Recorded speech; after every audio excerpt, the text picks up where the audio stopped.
is the battle. You see my victory.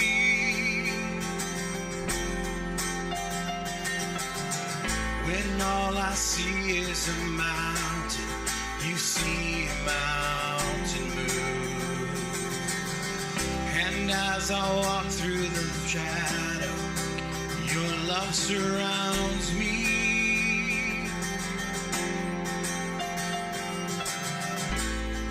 There's nothing to fear now, for I am safe with you. So when I fight, I'll fight on my knees with my hands lifted high. Oh God, the battle belongs to you, and every fear I lay at your feet. I'll sing through the night. Oh God, the battle belongs to you.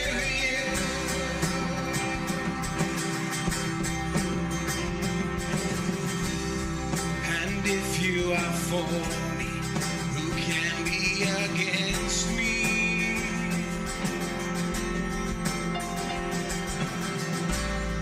For Jesus, there's nothing impossible for you. When all I see are the ashes, you see the beauty.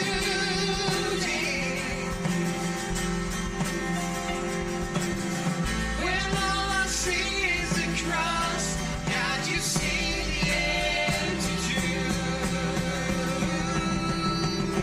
So when I fight, I'll fight on my knees with my hands lifted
surrounding me. Let it break it now. At your name, still. Call the sea to still. The raging me to still. Every wave, oh, at your name.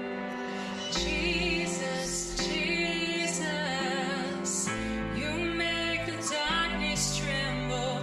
Jesus, Jesus, you silence fear.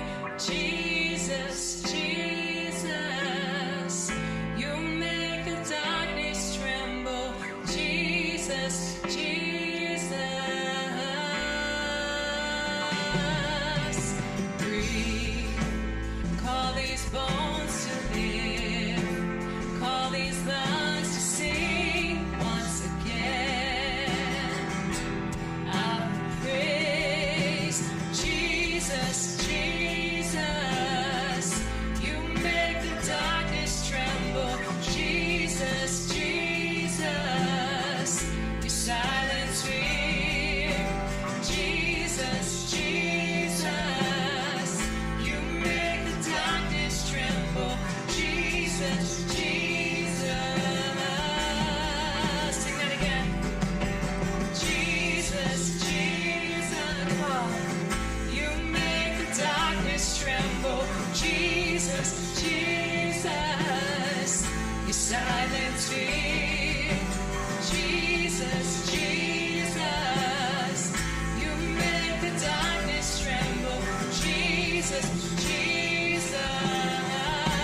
Come on, your name. Your name is a light that the shadows can't deny. Your name cannot be overcome.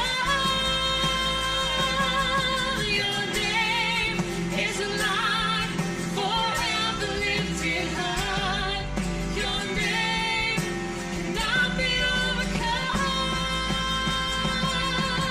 Jesus, Jesus, you make the darkness tremble. Jesus, Jesus, you silence fear. Jesus, Jesus, you make the darkness tremble. Jesus, Jesus.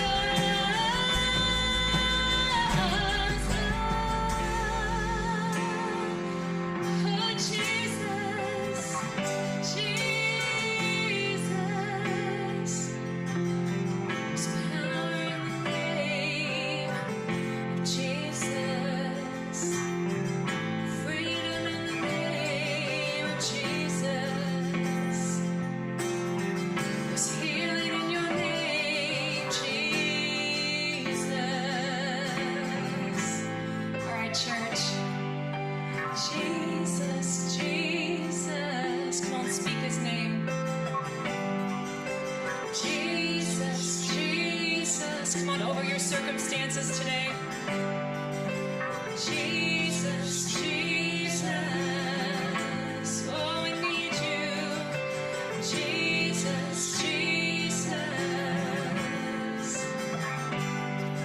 Your name is a light that the shadows can't deny. Your name cannot be overcome. Your name is a light forever lifted high. Your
something so powerful about your name.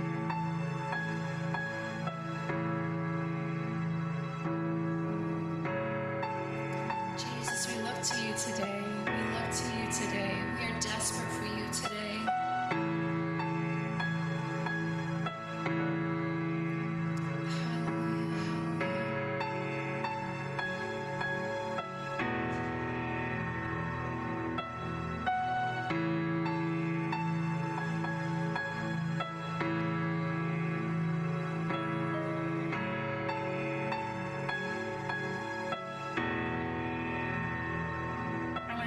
You guys this morning. I know the band keeps playing and they're waiting for me to come in, but I want to challenge you guys with something this morning. Just like we were singing, there's just something so powerful about the name of Jesus.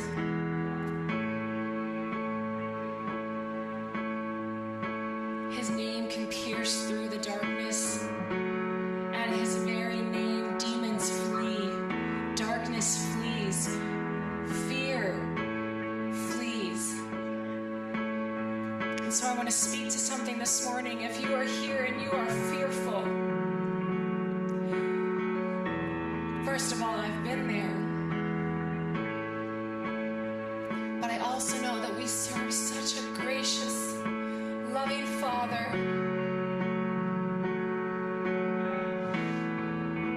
You guys, He's so good, and He has not promised that we would be without trouble.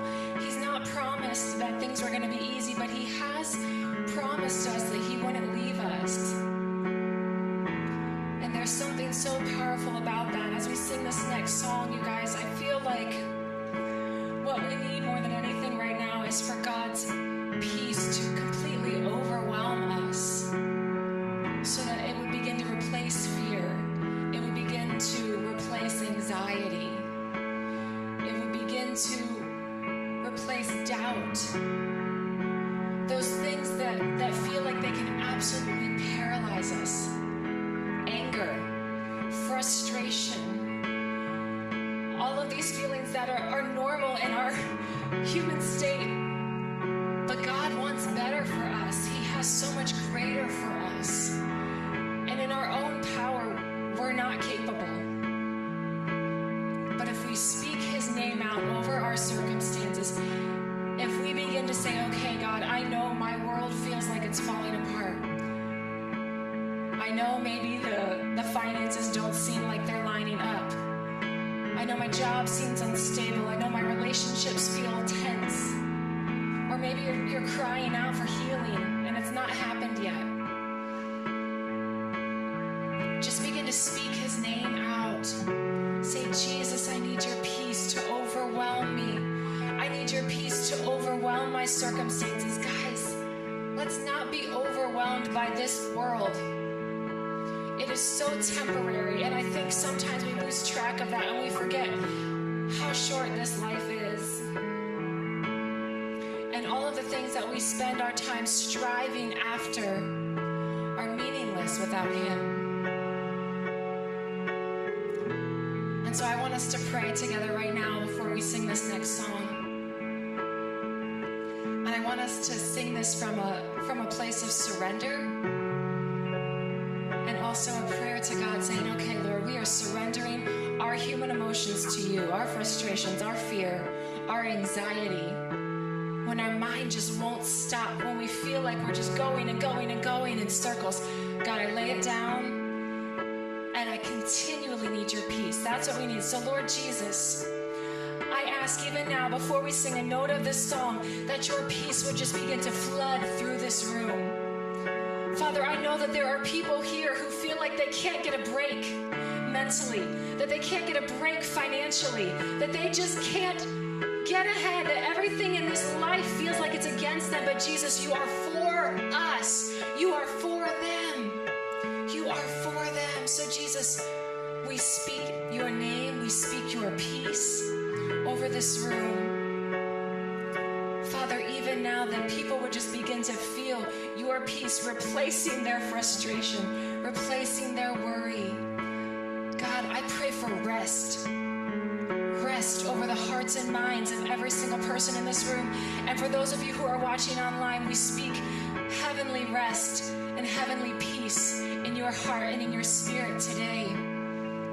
Lord Jesus, you are so good, and I know that you will not forsake us. You have never left us, and you never will, because that's just how good you are. Jesus, would you have your way in us today? Would you have your way in us today?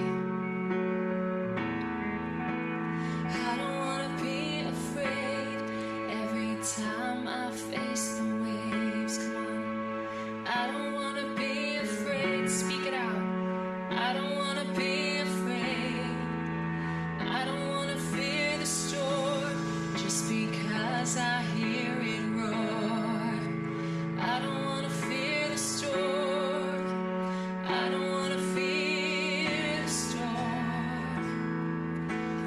Peace, be still. Say the word and I will set my feet upon the sea till I'm dancing in the deep.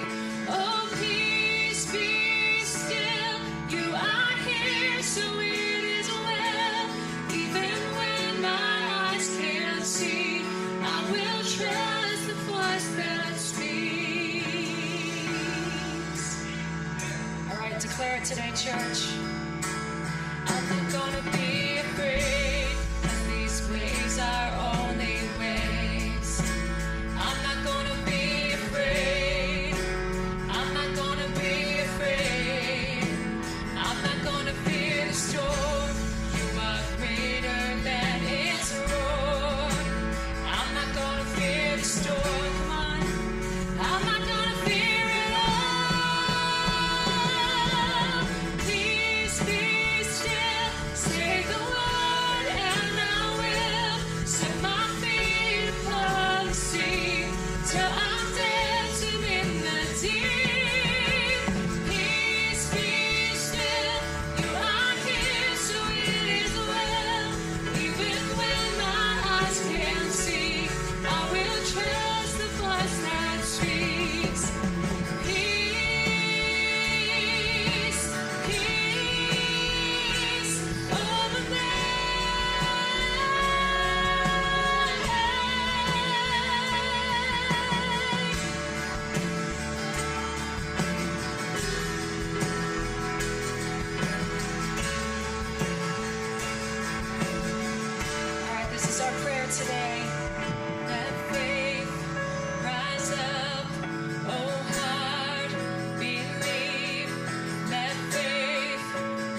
extol His name together. No one beside you, Lord. Honor and praise are yours forever. Honor and praise are yours forever. Honor and praise are yours forever.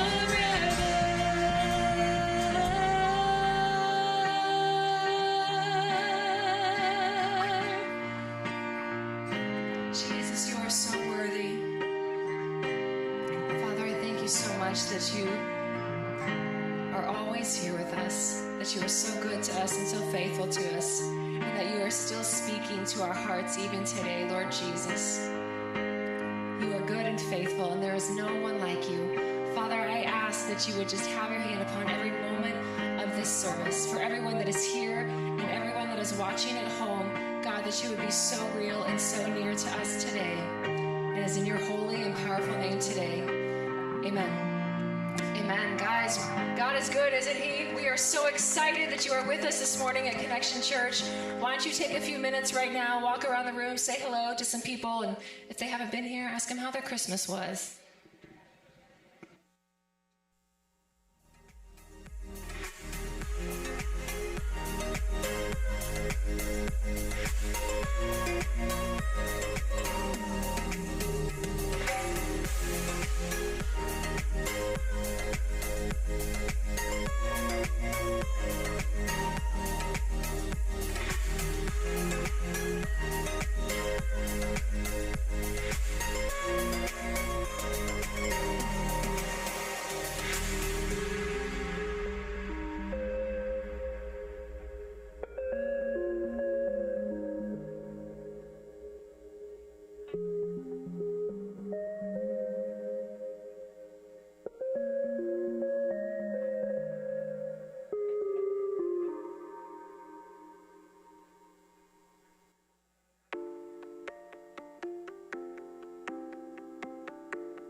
morning, Connection Church. Start making your way back to your seats for me, please.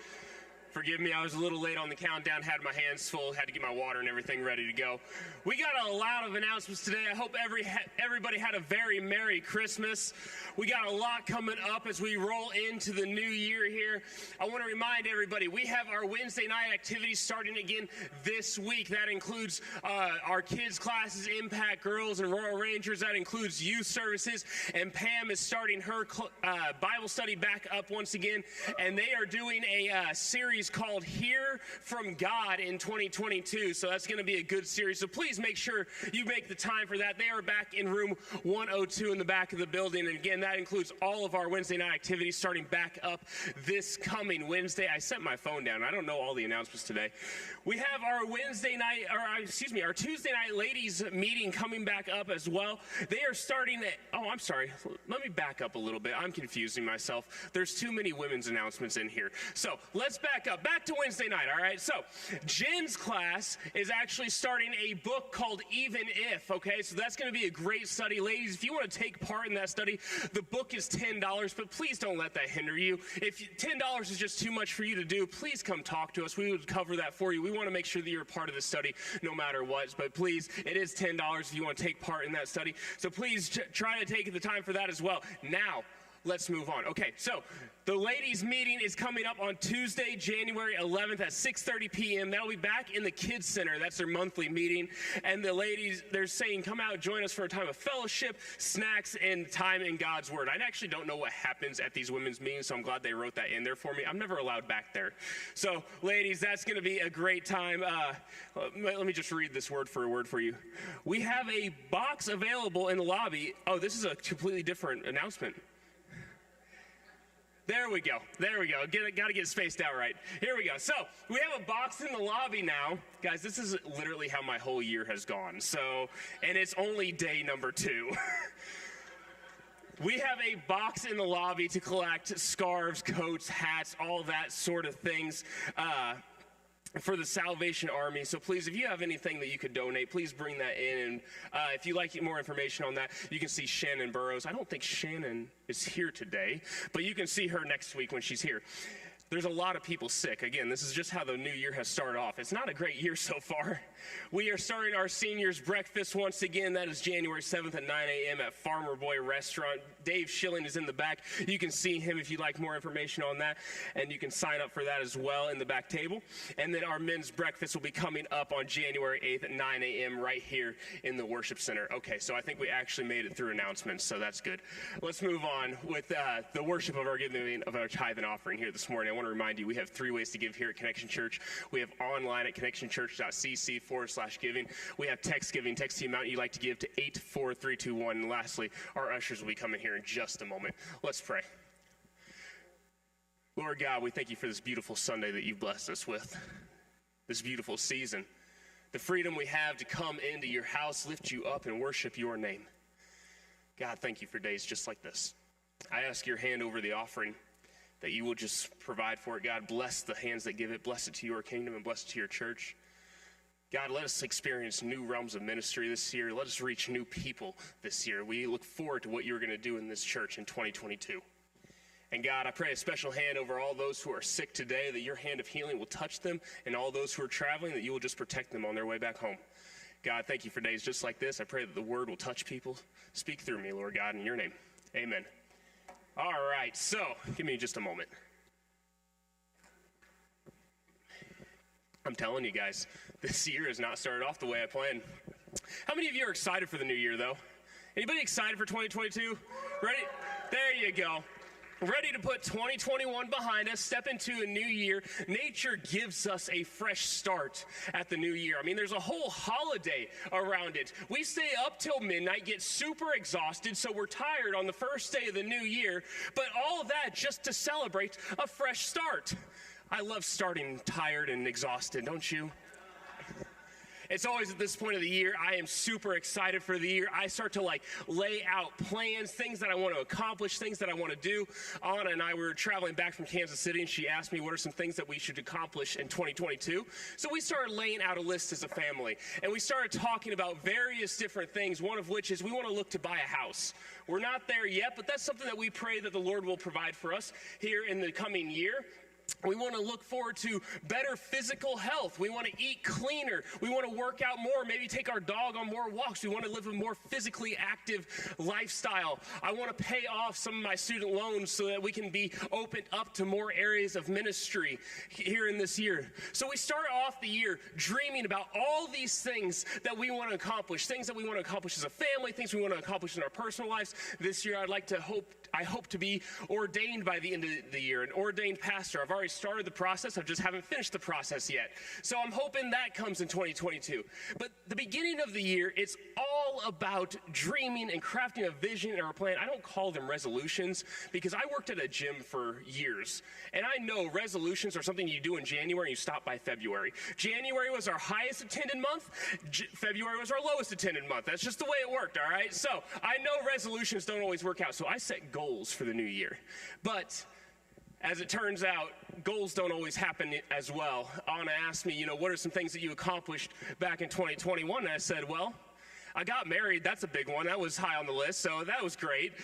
We finished our youth center. That was awesome. Desperately needed here at Connection Church, and we are using that weekly, so we love having that done.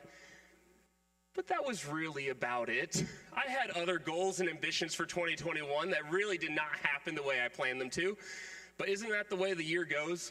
We set all these goals, all these plans, all these things that we want and we hope to accomplish, and then life gets a hold of us, and they really never seem to work out quite the way we anticipated.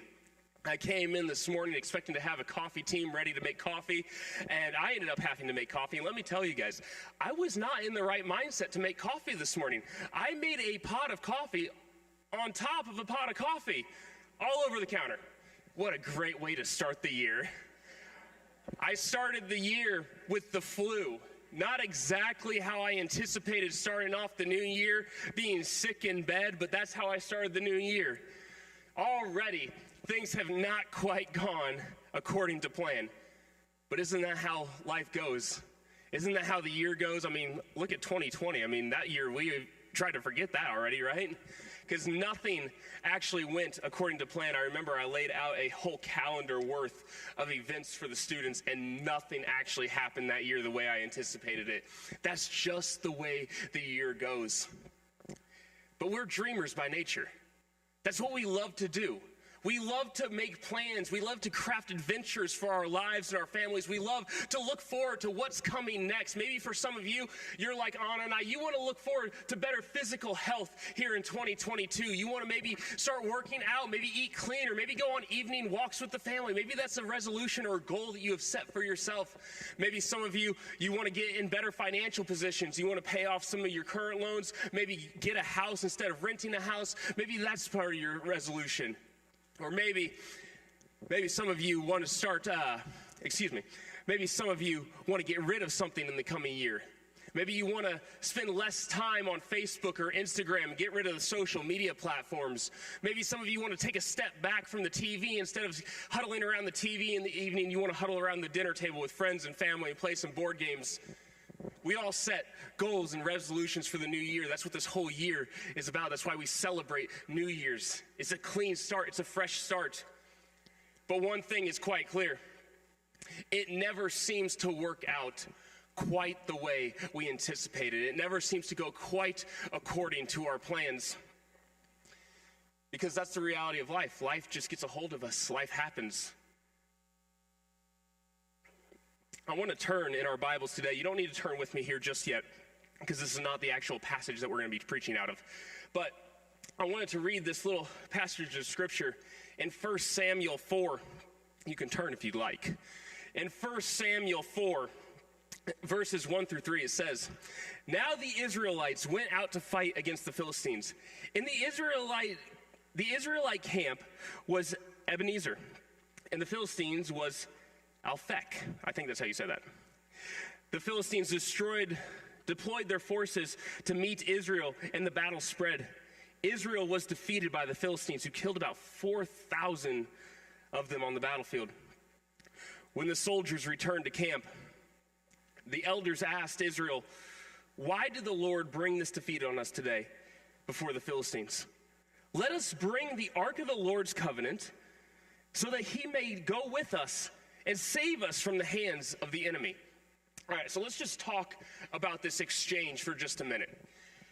We talk about things not going according to plan. That's exactly what happened to the Philistines. No one goes into battle planning to lose half their army.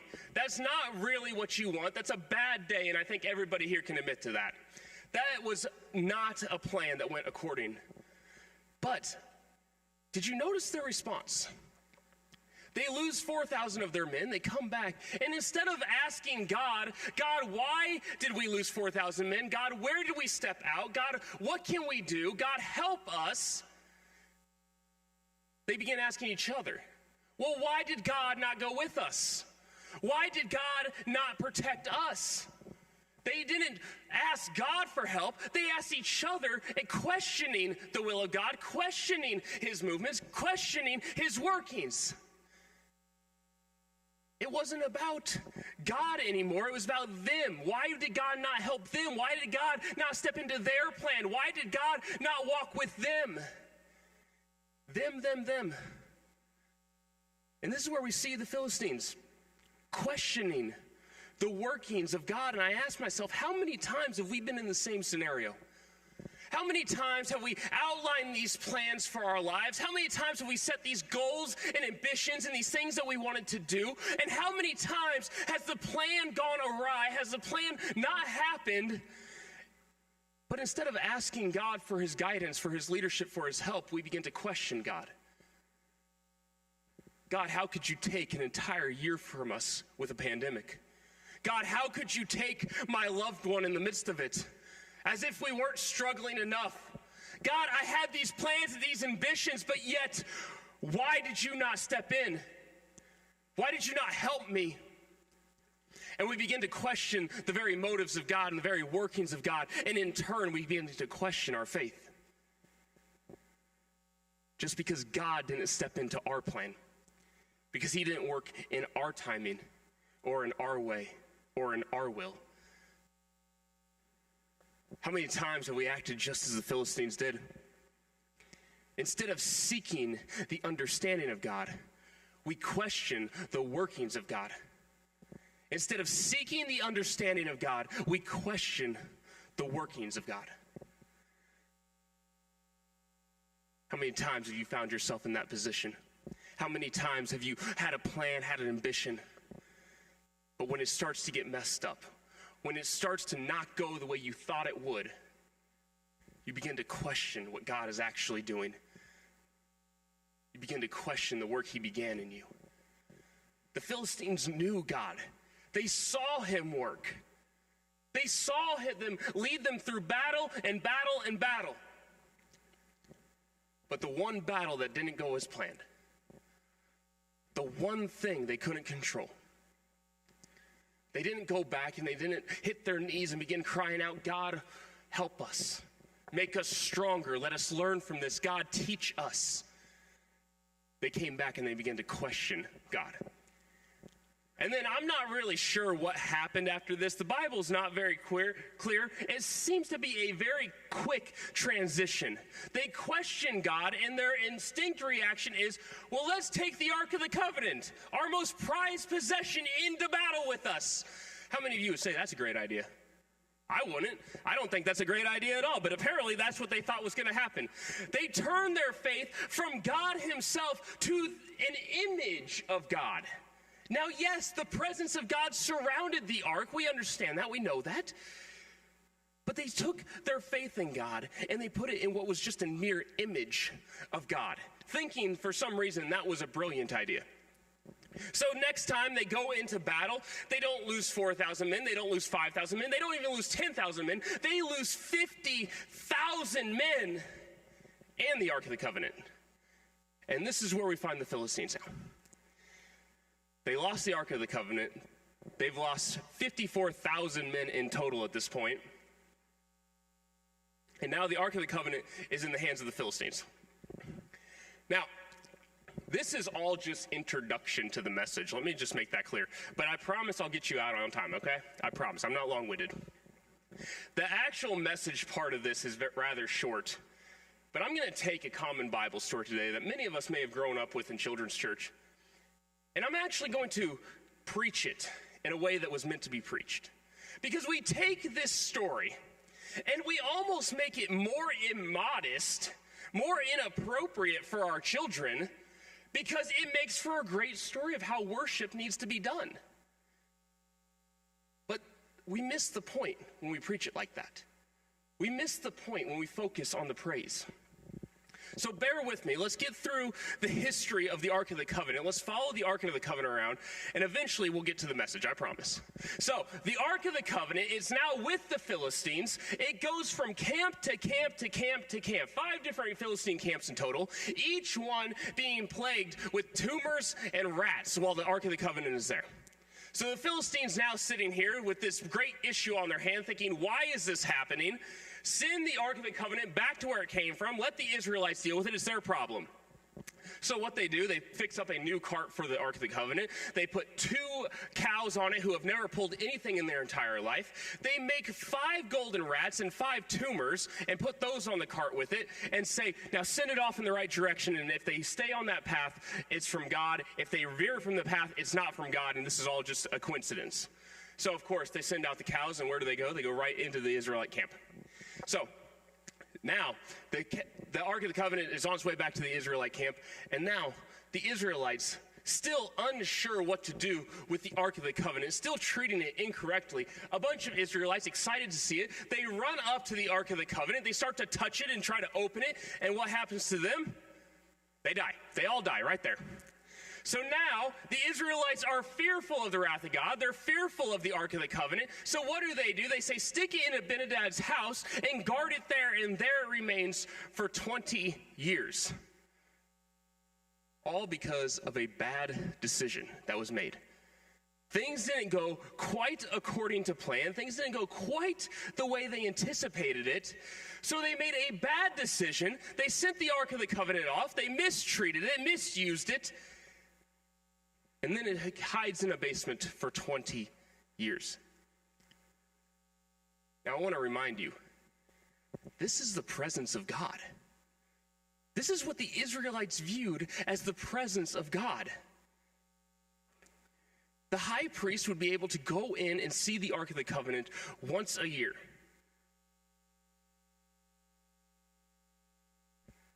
How poorly can you misuse the presence? But yet, how poorly do we? How many times have we set our own plans, our own ambitions, but we forgot to include God in the mix? How many times have we set a plan for ourselves, but the second it goes awry, we begin to question God, but never once have we asked God about the plan? How many times have we ourselves misused the very presence of God? And then when things don't go our way, when things don't go according to our plan, when things don't go quite the way we anticipated, our first reaction is to get mad at God. But never once did we ask him, God, is this what you have for me? God, what is your will? What would you like to see in 2022? What is your plan for the new year? What is your plan in our church, in our schools, our community? What is your plan? No. We don't start the year like that. We start with our plan. I want to get fit. I want to be financially stable. I want to get a house. I want to do this. I want to do that. I want. Church, listen to me. I'm going to be very honest with you. It's not about what you want. It's about what the Lord wants, what the King wants. What is he going to do in 2022? I wonder why it feels like we've lost 2 years because we were so concerned with a virus and not really concerned with the will of God. This is how we misuse the presence of God. I'm going to be honest with you. This is as far as I practiced it yesterday. So the rest of this could be very interesting. All right, now, let's give a homage to Pastor Tom here as he's away. How many of you have your Bibles today? Hold them up nice and high for me. All right, I like seeing the phones up. That's kind of fun. You notice I always preach out of a physical Bible, though. I just think there's something to be said when you open up the Word of God, but not to harsh on the phones there. All right, if you have the Word of God, even sitting at home or in a coffee shop, open it up for me to Samuel chapter 4 and 2 Samuel chapter 6. Let me just jump forward. 2 Samuel chapter 6. Give a loud Connection Church shout as we turn. Pastor Tom would make you do it again. I'm not going to do that, though. He's not here.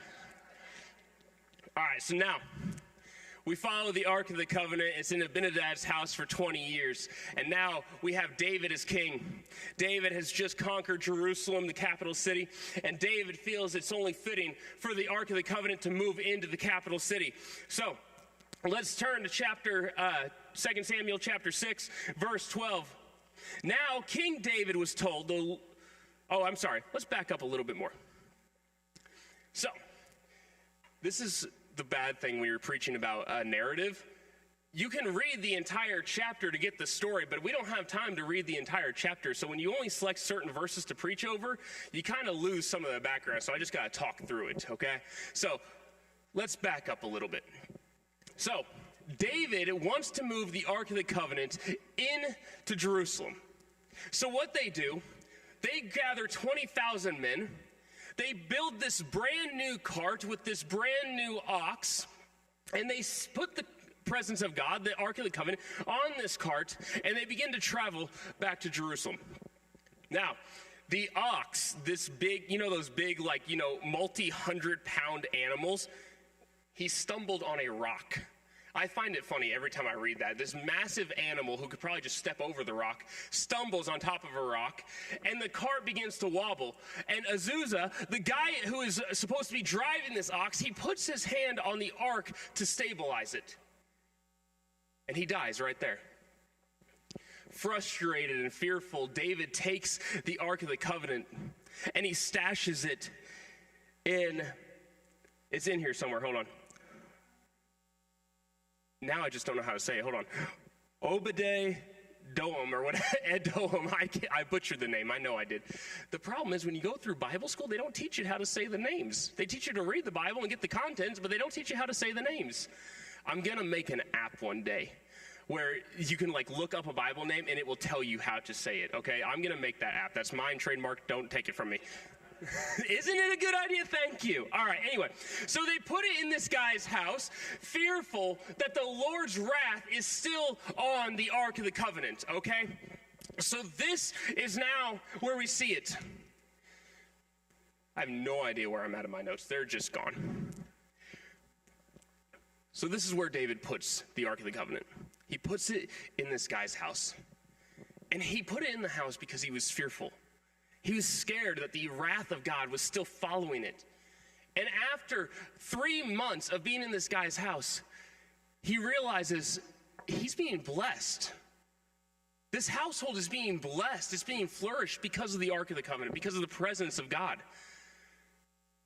So David, he sees this as an anointing. And this is where the gears begin to turn in David's head. It wasn't because the Lord was mad. It wasn't the wrath of God. It was because it was done incorrectly. See, David, he built up this big mass production. He built up this parade. If it was in 2020, they would have had the flashing lights and the music and the concerts and, parades and trailers and all this stuff. It was a huge production to bring in the Ark of the Covenant, something that you and I would think would be rather fitting, right? We throw a parade when something is in honor. We throw a parade when the Chiefs win the Super Bowl again this year, right? That's what we do. I had to throw it in there. We throw parades in honor of people, in honor of celebrations. This was a celebration that was supposed to be celebrated. This was the turn of the century. This was something great. But that's what we do. That's what humans do. That's not quite the way God works. So David, he built up this big production. The new cart that was built, it was symbolizing honor and strength. But it was all by human context. You see, the Lord didn't need some fancy production. The Lord needed his people. So now, in 1 Chronicles, I'm not actually going to read it, I'm just going to summarize it. But David is talking to the high priest, and he says, the reason we couldn't move the ark is because we did it in my way. We did it by my hands. We did it in the way that I wanted it to be done. This time, we're not going to do that. This time, we're going to change my plan completely, and we're going to focus on the Lord's plan. So he grabs the Levites, and he says, you are going to be the ones to carry the ark. We're not putting it on a cart anymore, because the presence of God isn't something that you can just put on a cart and watch it roll in. The presence of God is meant to be put on his people. So he grabs the Levites and he says, carry the ark. He grabs all the 20,000 men. And this time, they're not playing the music. They take 6 paces with it. They stop. And they almost have a church service right there. They sacrifice, they pray, they worship. They take another 6 paces. They stop, they pray, they worship. Let's read in 2 Samuel 6, verse 12. Now King David was told the Lord was blessing the house of, that guy, and everything he has because of the ark of the Lord. So David went to bring the ark from the house of that guy to the city of David with rejoicing. When those who were carrying the ark of the covenant had taken 6 steps, he sacrificed a bull with a fattened calf. Wearing linens, David danced before the Lord with all his might. While he and all the Israelites were bringing the ark of the Lord with shouts of praise and sounds of trumpets. So this time, David, he didn't focus on the production. He didn't focus on the parade. He focused on the presence. He focused on the moving of God. You think every 6 paces, that was just by his will? No. That was by the Spirit moving him. To sacrifice, to worship, to praise. And this is the part of the story that we often get very confused. We claim that David was dancing naked in the streets, and we think that this is the point of the whole story. That's not the point of the story. The point of the story was never David dancing so exuberantly in the streets, so undignified. That was never the point. In fact, David was very much clothed. The only difference was David had taken off his royal robes. He took off everything that distinguished him as king of Israel. He dressed like that of the Israelites. Why? Because not one thing was going to take the place of the presence of God that day. This was not about the king walking through the streets of Israel. This was about the presence of God moving through the streets of Israel once again. That's the entire point of the story. That's why David praised in such a way that he did. It's so excited and so exuberant. It was not because of his own will, but because of the presence of God. How many times have we moved with our own ambitions? How many times have we made a plan in our timing, in our will, and we get mad at God when he doesn't act with us? How many times have we made a New Year's resolution before asking God, God, what do you have for me in the new year? God, what are you going to do with me? What are you going to do through me? What are you going to do with my family this year? How many times have we made a plan, church, before consulting God, before asking God, God, what is your will? We were just like that of David, misusing the very presence of God, thinking that it's something that we can go and get on Sundays and we're good for the rest of the year, we're fine, and we can move on. No. The presence of God was never meant to be put on a new cart and paraded around. The presence of God was meant to be on the shoulders of his people And that is true today, church. We walk with the presence of God on our shoulders. And let's finish this up. The ark of the Lord was entering the city of David. Michal, daughter of Saul, watched from the window. And when she saw King David leaping and dancing before the Lord, she despised him in her heart. They brought the ark of the Lord and set it in a place inside the tent that David had pitched for it. And David sacrificed a burnt offering and fellowship offering before the Lord. After he had finished the sacrifices and burnt offerings, after he had sacrificed the burnt offerings, he blessed the people in the Lord's name. Then he gave a loaf of bread and cake to each person in the crowd of the Israelites, both men and women. All the people went to their homes. When David returned home to bless his household, Michal's daughter Saul came out to meet him and said, "How the king of Israel has distinguished himself today, going around half naked in full view of slave girls? What a vulgar fellow." Look at her response. Look at the way that she looks down on David, almost diminishing him as king, calling him vulgar. Listen to me. We live in a very different culture now. The presence of God will move in whatever ways that it wants to. It will do whatever it needs to with you. And there will always be somebody who has something to say about it. There will always be somebody who's willing to stand up and try to knock you back down. There is always somebody trying to stand in your way of what the Lord wants to do. Let me tell you, the walk with God, it does not get easier when you carry his presence. It gets harder, but it gets so much more powerful. Because listen to me, when you carry the presence of God on your shoulders, not any person, not anything, not any circumstance will be able to stand in your way. Church, we enter a new year. And I'm going to say it, it's a chance for a new you. But don't let it be your plan. Don't let it be your ambitions. Let it be led by the Spirit of God, something that may be unforeign to most of us. I know I didn't pray before I made these New Year's resolutions. We were flying back in an airplane. She asked me, "What do you want to do?" And I just answered. We have a golden opportunity as we bring in the year 2022.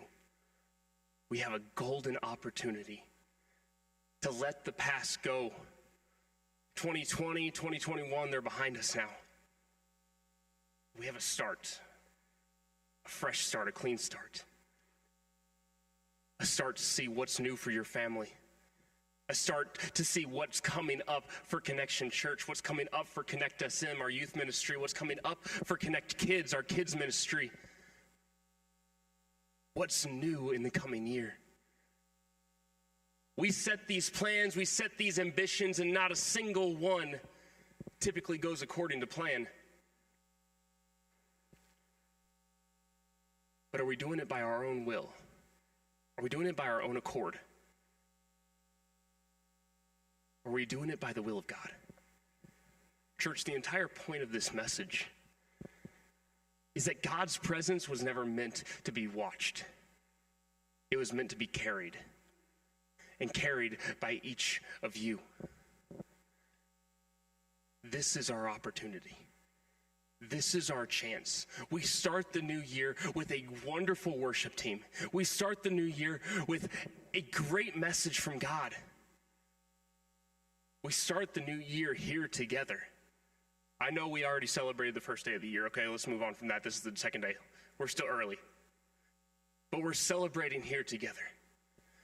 This is the time to make sure that your ambitions, your plans are in line with God's. Because, church, let me tell you, when you act in the presence of God, there is not one thing that can stop you. We are empowered by the Spirit. We are empowered by his will. And we are empowered to do great things in the year 2022. Who's excited for it? There's some of you, I'll take that. Guys, I'm excited for the new year. But I'm more excited to carry the presence of God each and every day. And it's going to take a conscious decision. It's going to take conscious work on your part. It's not just one thing where you can come in on a Sunday morning, get the word of God, and be like, all right, I'm good for the week. No, it comes through personal study, personal devotion, personal devoutness to God. Staying in his word, staying in a relationship. That's how you carry the presence. And then, of course, what good is the presence if we don't use it? You have to let the Spirit lead you. You have to be willing to let aside your own ambitions, your own plans, to let God move through you. David, he was dancing, he was leaping for joy. He wanted nothing to take the place of God that day. Nothing to take the place of his presence. So David, he dressed himself like that of the people. And this is some of the most exuberant worship and praise we have ever seen in the Bible. David dancing for joy in the streets, in the presence of his Lord and Savior. And church, that's how I want to leave today. I want to leave with hope, with joy, with excitement for what God is going to do and what God is going to bring in this new year. Let's pray. God, you are a good God, and we thank you that your presence stays the same, that it has never changed, and that your presence is just as powerful now as it was then. God, thank you that you have called us to carry your presence. What an honor it is. And I pray that we go into this new year treating it like the honor that it is, to be called a child of God. God, I pray that you take our plans, our ambitions. God, it's great to dream, but I pray that we leave room for you. Leave room for you to mess up what we have created. Leave room for you to do what you will throughout this church, throughout these families, throughout this community. God, I ask that your Spirit will come down on us. Thank you, Father, for this wonderful day. Thank you for this new year and this new start. And we pray that it's given to you. In your name, and all the church people said, amen. Guys, thank you for joining us today to start 2022. It was a great day. I love you all, and we will see you next week for Pastor Tom.